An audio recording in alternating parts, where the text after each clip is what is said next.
There are moments that refuse to stay in the past.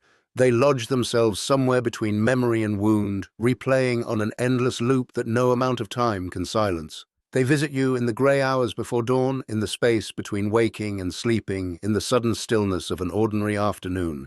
They ask you questions you cannot answer. They show you roads you did not take. For Layne Staley, that moment lived in the first week of April, 1994. It lived in the sound of a telephone that never rang, in the weight of a receiver he never picked up, in 4 words spoken in a dark room that he heard every single day for the rest of his life. Do you feel it too? 4 words, that was all. 4 words spoken by a man who would be dead within 14 days. 4 words that asked a question Layne understood completely, but could not bring himself to answer. 4 words that became a ghost, a haunting, a stone in his chest that grew heavier with every year that passed.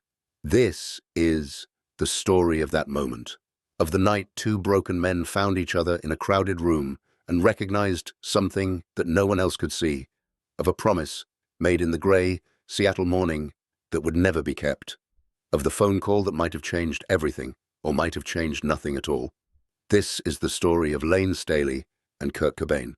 Not the legends, not the icons, not the voices of a generation or the martyrs of a movement. Just two men who understood each other's darkness, two men who saw their own reflection in someone else's eyes, two men who for one night were not alone. And then one of them drove away, and the other watched him go, and neither of them knew that the taillights disappearing around that corner were the last thing they would ever share. The rain had been falling for 3 days straight, not the dramatic theatrical rain of movies, but the persistent grey drizzle that Seattle wore like a second skin. The kind of rain that seeped into everything, your clothes, your shoes, your bones, your thoughts. The kind of rain that made the whole world feel like it was wrapped in wet wool, muffled and heavy and impossible to escape. Layne Staley stood at the window of his apartment on that March afternoon, watching the water trace patterns down the glass. He hadn't left the building in 4 days, maybe 5. The days had a way of blurring together when you stopped paying attention to them, when the only clock that mattered was the one in your bloodstream, counting down the hours until you needed to feel okay again. He was 26 years old. He had sold millions of records. He had played to crowds that stretched beyond the reach of stadium lights. He had been on the cover of magazines, interviewed on television, recognized on streets in cities he had never visited before. By every external measure, he had achieved the dream that countless young musicians spent their lives chasing, and he had never felt more hollow in his life. The apartment was expensive. That was something he noticed in the abstract way you notice things that don't really matter. High ceilings, large windows, a view of the city that most people would consider beautiful. But the beauty couldn't reach him anymore. Nothing could reach him anymore. There was a wall between Layne Staley and the world, and it grew thicker every day. The phone rang. He let it ring. It rang again, later. Or maybe it was the same call, he couldn't be sure. Time had become unreliable. The only appointment he kept anymore was with the thing that was killing him. And that appointment came like clockwork. He didn't know it yet, but that night he would see Kurt Cobain for the last time. He didn't know that in 2 weeks a gunshot would echo through a greenhouse in a house by the lake. He didn't know that the question asked in a dark room would become the ghost that followed him for 8 more years until he finally followed Kurt into whatever came next. On that grey March afternoon, Layne Staley only knew that he was tired, in a way that sleep couldn't touch, tired in his bones, his blood, his soul, tired of carrying a weight that he couldn't name and couldn't put down. The phone rang again. This time he answered. The house on Capitol Hill wasn't remarkable. A 2-story craftsman, with a wide front porch and windows that glowed amber in the darkness. The kind of house that looked like 100 other houses on 100 other Seattle streets. But that night, it held something remarkable within its walls. That night, it held the collision of 2 dying stars. Layne didn't want to go. He had said no 3 times before finally saying yes, and even then, he almost changed his mind twice during the drive. His bandmate Sean kept glancing at him from the driver's seat, the worry obvious, even in profile. Everyone was worried about Layne these days. He had become a thing to be worried about, a problem to be managed, a fragile object that might shatter if handled wrong. He hated it, Hated the careful way people spoke to him, hated the concerned looks, the whispered conversations that stopped when he entered a room, hated being the subject of pity, but he also understood it. In the part of himself that could still be honest. He looked in the mirror sometimes, when he could stand to look, and saw what everyone else saw. The hollow cheeks, the grey skin, the eyes that seemed to be looking at something very far away. He was disappearing. Slowly, piece by piece, he was becoming less than he had been. And the worst part was that he couldn't bring himself to mind. The car pulled up to the house around midnight. The rain had finally stopped, leaving the air thick and damp, the streets reflecting the streetlights in long, wavering lines. Layne sat for a moment, gathering something, energy, courage, the will to pretend. Then he opened the door and stepped out into the night.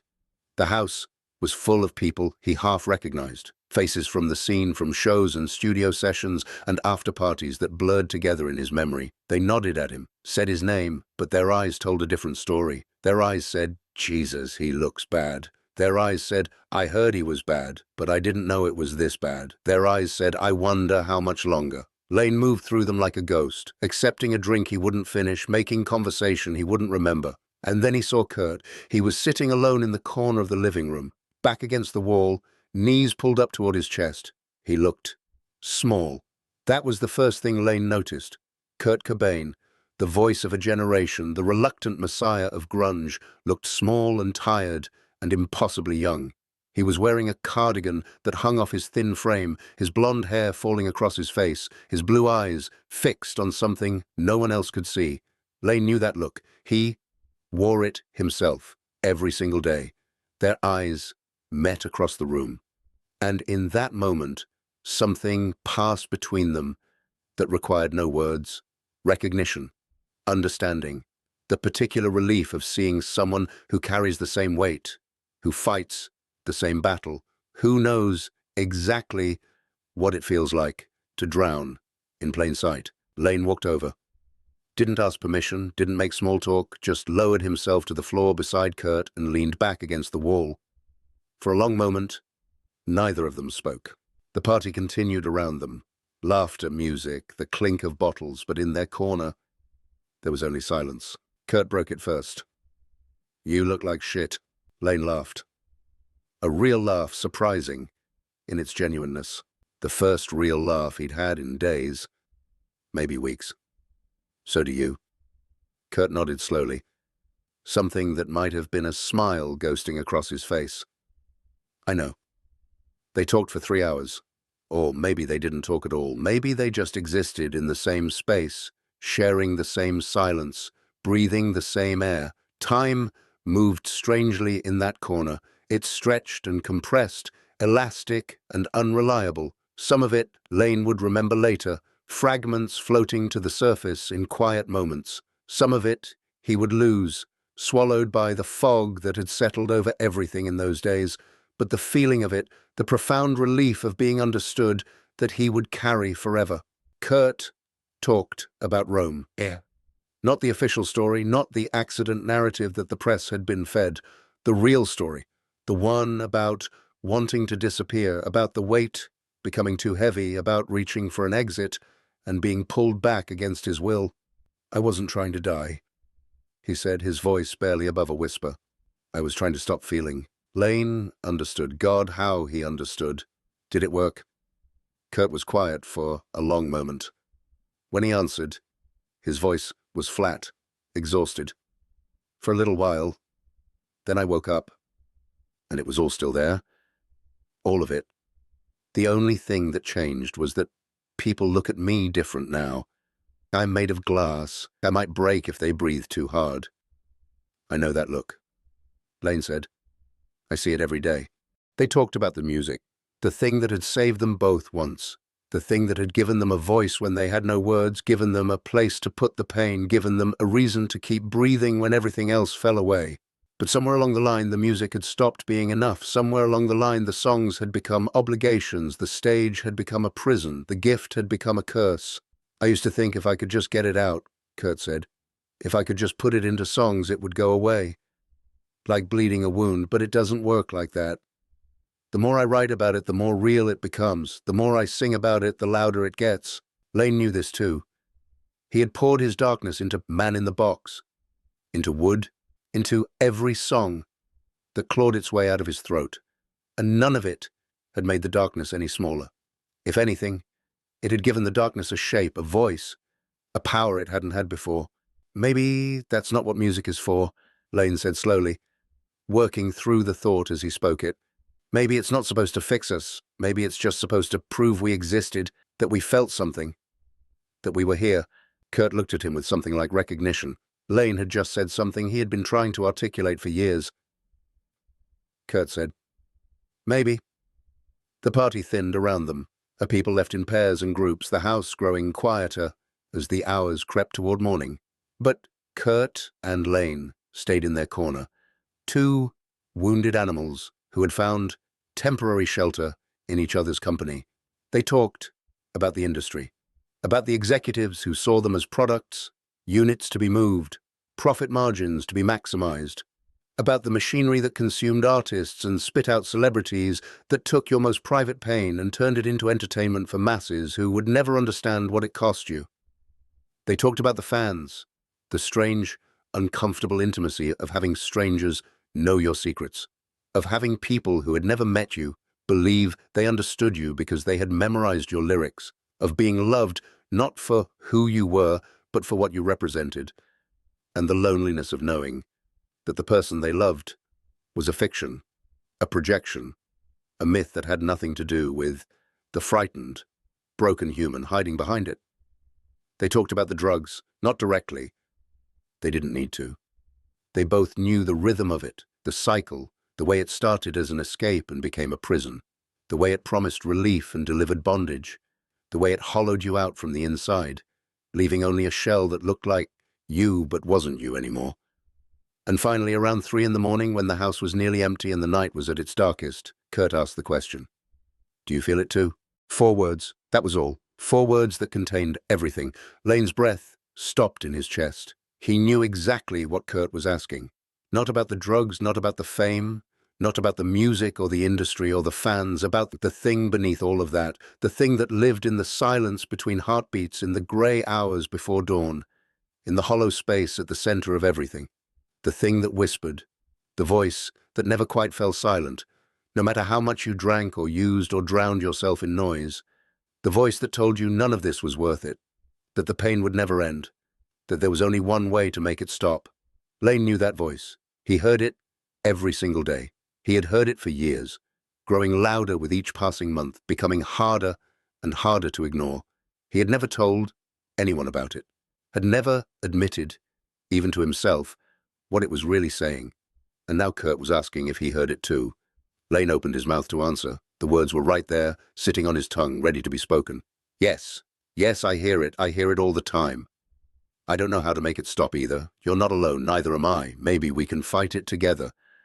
But the words wouldn't come, because saying it out loud would make it real, would acknowledge the thing he had been running from for years, would mean admitting that the darkness wasn't something happening to him, but something that was part of him, something woven into his DNA, his blood, his soul, something he couldn't escape no matter how far he ran.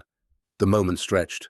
Kurt waited, patient, his eyes holding Layne's, not judging, not pushing, just waiting for an answer that might never come, and Layne couldn't give it to him. The silence lasted seconds that felt like years. Layne saw something flicker in Kurt's eyes, disappointment maybe, or resignation, the look of someone who had reached out for connection and found only empty air. Then Kurt nodded slowly, as if Layne's silence was answer enough, as if the inability to say it out loud said everything that needed to be said. "Me too," Kurt said quietly. And something broke in Layne. Something he had been holding together through sheer will, through denial, through the numbing embrace of substances. It cracked just a little, just enough for tears to escape. Quiet tears, not sobs, just a slow release of something he had been carrying for so long he had forgotten what it felt like to put it down. Kurt didn't try to comfort him, didn't offer empty words or hollow reassurances, just sat there, present, witnessing. Sometimes that's all you can do for someone in pain. Sometimes the greatest gift is simply staying. "I don't know what to do," Layne finally said, his voice raw. I don't know how to make it stop. I don't either, Kurt admitted. I've tried everything. Nothing works, not really. Not for long. So, what do we do? Kurt was quiet for a long moment. When he spoke again, his voice was barely audible. I don't know. Maybe we just try to survive it. Day by day. Minute by minute. Maybe that's all we can do. And so they stood there. Two men who had just shared something that words could never fully capture. Two men who had looked into each other's eyes and seen the same darkness staring back. Kurt said, call me. Layne said, I will. It wasn't a lie. Not exactly. In that moment, standing in the grey Seattle morning, Layne meant it. He truly believed he would pick up the phone. He truly believed there would be time. But here's the thing about time. It doesn't wait. It doesn't care about your intentions or your promises or the things you meant to say, but didn't. Time moves forward, relentless and indifferent, and it takes everything with it. Kurt got in his car. The engine started. The taillights glowed red against the morning mist. And Layne watched. He watched the car pull away from the curb. He watched it reach the corner. He watched it pause at the stop sign. Just for a moment, Kurt was deciding whether to turn around, whether to come back, whether to say one more thing. But he didn't turn around. The car turned the corner. The taillights disappeared. The sound of the engine faded into nothing. And then there was only silence. Layne stood on that sidewalk for a long time. Minutes, maybe longer. The city waking up around him. The first sounds of morning breaking through the stillness. But he didn't move. He just stood there, staring at the empty space where Kurt's car had been. Somewhere in the back of his mind, a voice whispered, call him tomorrow. You'll call him tomorrow. There's still time. But tomorrow is a lie we tell ourselves. Tomorrow is the door we never walk through. Tomorrow is the phone call we never make, the words we never say, the chances we let slip away because we believe, we have to believe, that there will always be another opportunity. Layne Staley believed in tomorrow. He was wrong. 14 days, that's all the time they had left. 14 days before a gunshot would echo through a greenhouse by the lake. 14 days before the phone would ring with news that would shatter everything. 14 days before Layne would understand, with terrible clarity, the true cost of his silence. 14 days before Do You Feel It Too became the ghost that would haunt him for the rest of his life. What happened in those 14 days? Why didn't Layne make the call? And what did he do when he finally learned that Kurt was gone? The story continues in part 2. Some promises, once broken, can never be repaired. Some calls, once missed, echo forever.